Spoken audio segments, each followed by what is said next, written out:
Thanks very much for staying with us. Time now for Eye on Africa with me, Georgia Calvin-Smith. Tonight, a Rwandan court orders a suspected serial killer to be detained for 30 days. Denis Kazungu's pled guilty after multiple bodies were found buried in his kitchen. The case has shocked the nation. Also, several children are amongst the 8 people killed following heavy rains in Cape Town. The victims' fatal electrocutions have been blamed on illegal connections to the power grid, a huge problem in South Africa's poorer communities. And in Senegal, Tiak Tiak drivers gear up to hit the streets once again after the summer break. The mototaxis offer commuters a way to zip in and out of the dense traffic that often snarls up Dakar's streets. But drivers carrying passengers also carry an elevated and sometimes deadly risk of accidents. But first, it's the most closely followed criminal case in Rwanda in years.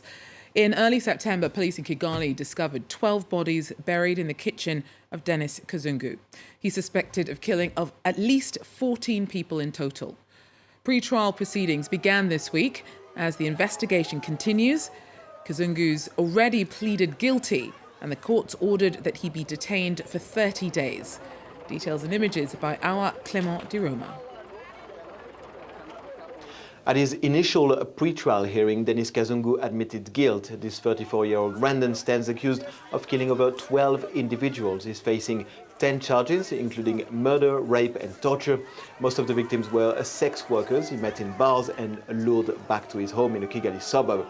The suspect's request for the trial not to be open to the public was rejected, and many journalists attended the high-profile proceedings. Families of the victims were also in court, including the uncle of a 27-year-old woman who disappeared last June. Our hope is that justice is publicly served so that it prevents him from having any opportunity to commit more crimes. We also urge the authorities to persist in their investigations wherever he has been, as there's a possibility that we're not the only ones who have been victims. It's likely other families have also suffered harm at his hands. None of the bodies found buried in Kazungu's home have been returned to their families yet, and many of the victims' relatives says that their pain has been exacerbated by the fact that Kazungu was arrested but then released back in July. One of the victims who managed to escape had accused him of rape, but had been freed by authorities due to lack of evidence. So far, Kazungu has only spoken before judges to confirm that he killed his victims, but claims, without further explanation, that he did so because they had infected him with HIV. Clément de Roma there for us. Now, several people have been killed in South Africa after they were electrocuted following torrential storms. Record levels of rain fell at the start of the week, and dozens of people have had to be evacuated from the city. Clarice Fortuné has more. Uprooted trees that have crushed everything beneath them. Vehicles completely buried in mud. The damage is just some of that caused by torrential rains that devastated parts of South Africa's Western Cape over the weekend. We're out of power, out of electricity, and it's going to be load shedding again now at 12. So my personal take on this, it's like, I just can't explain, man, how I feel personally, because I'm standing here in my friend's house and seeing this. It's not a good picture for people to live in this. The damage is out, carpets in the wardrobes of us. Everything it's damaged. Even the fridge. Those living in shallowly built homes in poorer areas were particularly at risk. And illegal connections to the power grid caused the fatal electrocution of 8 people, including 4 children. Several people are also still missing. Roads and bridges have been damaged in some areas and are still inaccessible. About 1,500 structures and 6,000 people have been affected by the flooding. Numbers that could rise. South Africa has been warned. More floodings are expected to come. In Libya, the death toll from deadly floods triggered by the collapse of 2 dams outside of the city of Derna has topped 3,875. Calls for someone to be held accountable have gathered momentum, and the country's chief prosecutor has ordered the arrest of 8 current and former officials. The former mayor has also been questioned as part of the ongoing investigation. Yinka Oyetade reports. It's been just over 2 weeks since the deadly collapse of 2 dams in the Libyan city of Derna, and the wheels of justice are beginning to turn. The country's top prosecutor has ordered 8 current and former officials be put in jail, pending the completion of an investigation into the tragedy. In a statement, the prosecutor said the detainees' negligence in the matter of disaster prevention contributed to the catastrophe. The suspects include Derna's mayor, who was recently sacked over the disaster, as well as former and current officials with Libya's Water Resources Authority and the Dams Management Authority. All 8 have been questioned over their suspected role in the collapse. Last week, the prosecutor found that the 2 dams had been cracked since 1998.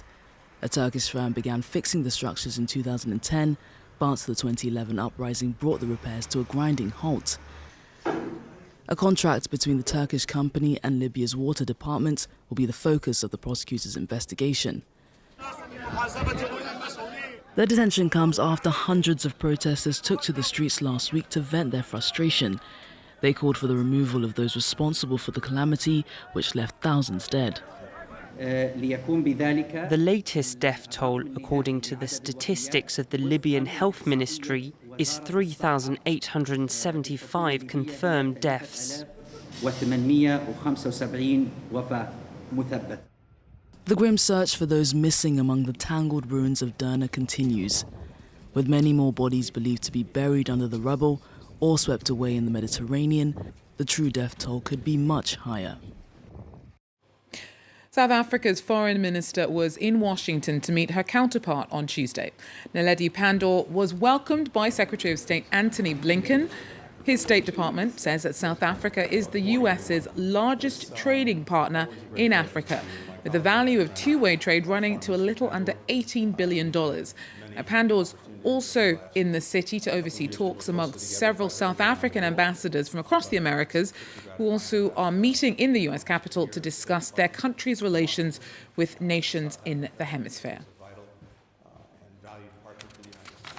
Now, since the coup in Niger in July, many sub-Saharan migrants who'd hoped to risk a journey to Europe from there have been stuck in the country. Sanctions brought in by regional bloc ECOWAS have hit hard and left many struggling financially as it's become increasingly difficult to send or even receive money. The cost of being smuggled out of the country has also spiked. Our team reports.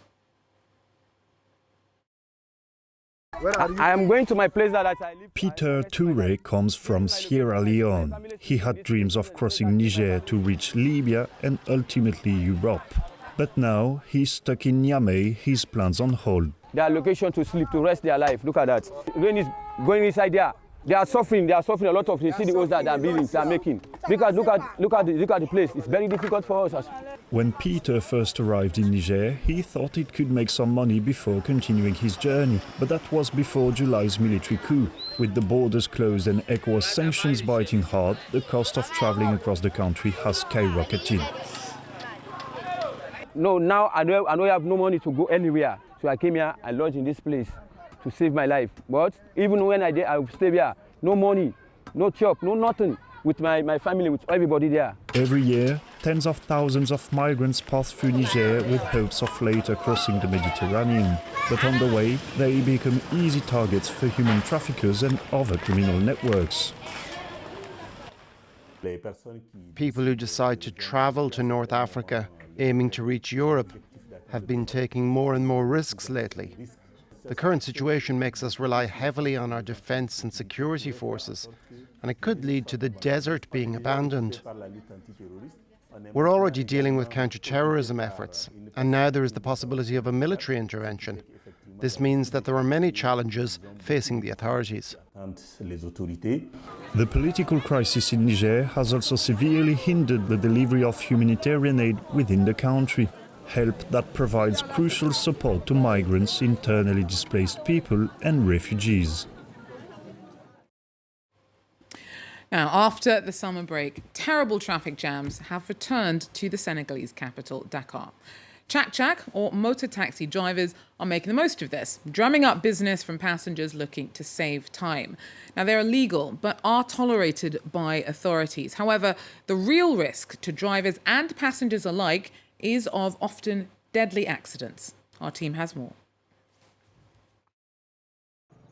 Arona is a 20-year-old Tiak Tiak driver based in the Senegalese capital, Dakar.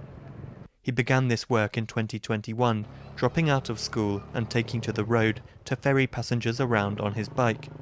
Unfortunately for him, this activity is technically illegal and he is often stopped by the police. The police make our life hard. They stop us on different parts of the street. They check our ID and hand out fines. I do this job because I have no other choice and don't want to be unemployed. Between journeys, Arona often hangs out with his colleagues here at an informal Tiak Tiak stop in the suburbs.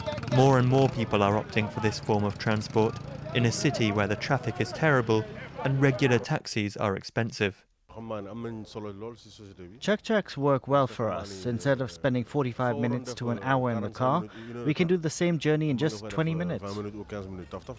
They might save time, but Tiak Tiaks can be deadly. Official figures suggest that more than 200 people die in mototaxi accidents in Senegal every year. The Transport Ministry says it's working hard to regulate the sector. We're currently working on 3 new regulations, and I can say they're ready. They'll be presented to the various ministries.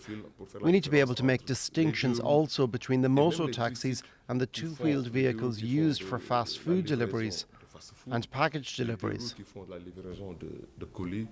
There is some public pressure to make helmet wearing obligatory for all motorbike users in a bid to reduce the number of fatal accidents on the streets of Dakar. Well, that's it for Eye on Africa for now. Thanks for joining us, though. Do so again if you can. Till then, take care.